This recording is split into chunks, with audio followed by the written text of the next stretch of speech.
पीले दांत वाली बहू। रंजना कभी ब्रश नहीं करती थी। उसे कितनी बार उसके माँ बाप ने डांटा, लेकिन उसका कोई असर उस पर होता ही नहीं था, जिस कारण से उसके दांत पीले पीले हो जाते हैं। शादी के बाद अरे बहू, वैसे तो तुझ में कोई कमी नहीं है, पर तेरे दांत इतने पीले कैसे हैं बेटा? कैसे मतलब? कोई सर्जरी थोड़ी ना कराइए। वो तो क्या नाम, मैं ब्रश नहीं करती थी तो पीले हो गए। अब क्या करूं? आप कहें तो लाल करवा लूं या फिर काले? यार ये क्या है, क्यों माँ से लड़ रही हो? लड़ रही हूँ? अरे मैं लड़ रही हूँ या ये बोल रही है कि दांत पीले हैं, पीले। अरे तपस्या थोड़ी ना की है इन्हें पीले करने के लिए। बकायदा ब्रश नहीं किया है 20 साल तक, तब जाकर। छी, कैसी बात कर रही हो? ये उस वक्त तो पीले नहीं थे जब हम लोग तुम्हें देखने आए थे। अरे तब साफ करवा लिया होगा डेंटिस्ट के पास जाकर। अब देखो कैसे पीले पीले लग रहे हैं। रंजना सास की तरफ गुस्से से देखती है। फिर शुरू हो गई पीले पीले पीले।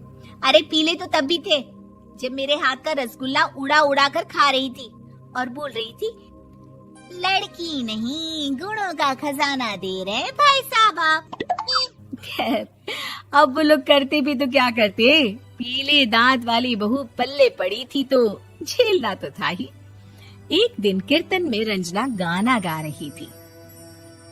अरे कमला बहन, माँ का द्वार है, यहाँ तो सब शुद्ध होकर आते हैं, फिर अपनी बहू को ब्रश भी नहीं करवाती तुम। दूर से पीले पीले दांत भक्ति में बाधा उत्पन्न कर रहे हैं।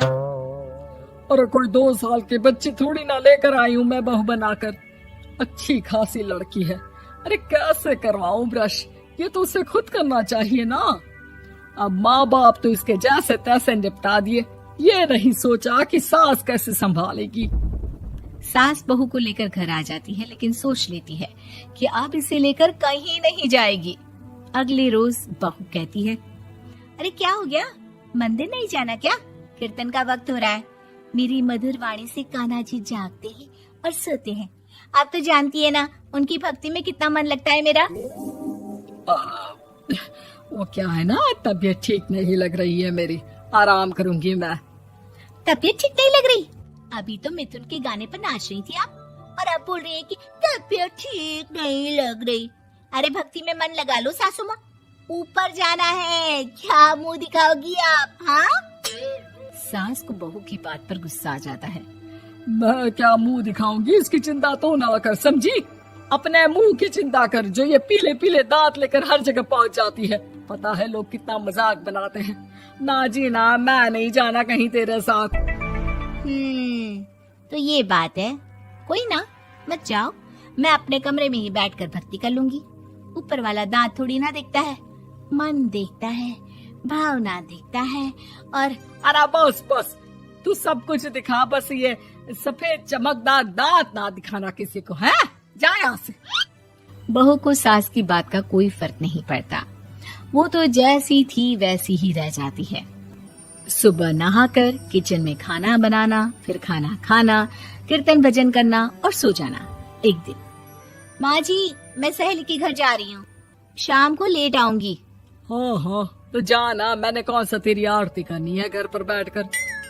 रंजना सहेली के घर जाती है, जहाँ वो पार्टी में जाने की तैयारी कर रही होती है। अरे शिखा, कहाँ जाने की तैयारी कर रही है? मैं गलत वक्त पर आ गई क्या? अरे नहीं यार, उल्टा सही वक्त पर आ गया। मैंने ये साड़ी और ज्वेलरी निकाली है यार, शाम को इनके ऑफिस की एक पार्टी में जाना है।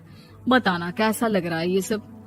नहीं यार, इस ड्रेस के साथ तो वो वाली ज्वेलरी अच्छी लगेगी। हाँ हाँ सही बोल रही है, मैंने ध्यान ही नहीं दिया। वैसे तो हमेशा से मस्त फैशन सेंस रखती है। तो बड़ा जाती होगी ना पति के साथ पार्टी में। रंजना कुछ नहीं बोलती, बस सोचती है कि यार काश ये बात सही हो जाती, पर मैं क्यों नहीं जाती पार्टी में? क्या इन लोगों की कोई पार्टी होती नहीं होगी? रंजना घर आती है और रात में पति से सवाल करती है, एक बात बताइए, आप मुझे किसी पार्टी में क्यों नहीं ले जाते? क्या आपकी यहाँ ऑफिस में पार्टी नहीं होती? पति बेचारा क्या कहता कि दांत पीले हैं तुम्हारे इसलिए। अरे कोई पार्टी होती नहीं हम लोगों के ऑफिस में, तो कहाँ से लेकर जाऊं? और मार्केट, मॉल, कहीं वीकेंड घूमना, कहीं तो। अरे यार, सारे हफ्ते में एक छुट्टी मिलती है, तो सोचता हूँ कि आराम ही कर लूं। क्यों? रंजना मन मार के रह जाती है। पहले कभी सास के साथ मंदिर जाया करती थी, लेकिन वो भी सास ने ले जाना बंद कर दिया। घर बैठी बैठी रंजना बोर हो जाती है। तभी उसे आइडिया आता है और वो मायके जाने का सोचती है। सासू माँ, 2 दिनों के लिए मम्मी के घर जा रही हूँ। अच्छा ठीक है, आराम से जा। और हाँ, माँ से कुछ अच्छी आदत सीख कर आना कि कैसे शरीर के हर भाग की तरह दांतों की सफाई भी जरूरी होती है, समझी? शुरू हो गई ना आप। वो लोग आपकी तरह नहीं है कि छोटी छोटी बात का बतंगड़ बना दे। उन लोगों के लिए मैं मायने रखती हूँ, ना कि मेरे पीले पीले दांत।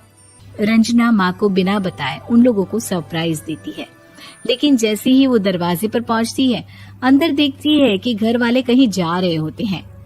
अब माँ, काश रंजना दीदी के दांतों वाली प्रॉब्लम नहीं होती, तो वो भी हम लोगों के साथ चलती ना बुआ जी की बेटी की शादी में। हाँ बेटा, लेकिन अब उसे कौन समझाए कि उसको उसके पीले दांत नहीं दिखते, लेकिन उसके आसपास के लोगों को कितना एम्बैरेसिंग फील कराते हैं। मुझे तो कितनी बार उसके स्कूल की टीचर ने शिकायत की कि उसके साथ कोई लड़की बैठना भी नहीं चाहती, और ना ही कॉलेज में कोई उससे बात करना चाहता था। लेकिन पता नहीं क्यों उसे ये बात समझ में ही नहीं आती। कोई कमी नहीं है उस लड़की में, बस यही कि दांत पीले हैं। वो तो भला हो जीजा जी और उनकी माँ का, जो दीदी को जैसी है वैसे ही रखा हुआ है। रंजना को अपने घर वालों की बात सुनकर बहुत दुख होता है। वो सोचती है कि वो क्या करे, लेकिन फिर वो सीधा डेंटिस्ट के पास जाती है, अपने दांत चमकाती है और कसम खाती है कि वो रोज ब्रश करेगी। अरे क्या हो गया? तुम तो 2 दिनों के लिए गई थी ना, पर कोई ना, अच्छा है, चलो आ गई तो। रंजना सास के सामने आकर खड़ी हो जाती है और पूरी स्माइल करती है, उसके चमकदार दांतों को दिखाती हुई। हैं? चले मंदिर। माँ, मुझे माफ कर दीजिए, मैंने आप लोगों को बहुत एम्बैरेसिंग फील करवाया। मैं आज से रोज ब्रश करूंगी।